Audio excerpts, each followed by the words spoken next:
এদের কাছে একটা কাজের বুয়ার কোনো মূল্য নাই। সাধারণ মানুষ কামে গেলে তারা মানুষকে দাম দেয় না, তারা এক কথার কয়া 10 কাম করায়, কিন্তু টাকা দেয় অল্প।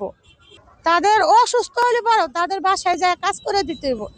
যদি মানুষের শরীরে অসুস্থ থাকে যে ভাই বা ম্যাডাম আমি আজকে কাজে আইতে পারতাম না, আমার 2-3 দিন শরীরটা খারাপ, আমি 2-3 দিন পরে আসুন, ওই 10-5 টাকা বলে ওষুধ কিনা খায়া আয়া পর কাম কর, আস্তে আস্তে শরীর সুস্থ হলো। কিন্তু অসুখ রোগ আছে, এটা তাদের কাছে কোনো মূল্যায়ন নাই। তারা শুধু তাদের কাজ নিয়ে বিষয় থাকে। তার জন্য বাসাবাড়ির কাজে আজকালে মানুষ বেশি একটা মানুষ যায় না, কেননা তাদের ব্যবহারের কারণে মানুষ বাসায় কাজ করে না। তার জন্যই মানুষ আজকালে গার্মেন্টস নিজে চার দোকান করে খাইতেছে, নিজে পিঠা বেচা খাইতেছে, অতেও আল্লাহ দিলে মানুষ নিজে দুটা ভাত পাইতেছে।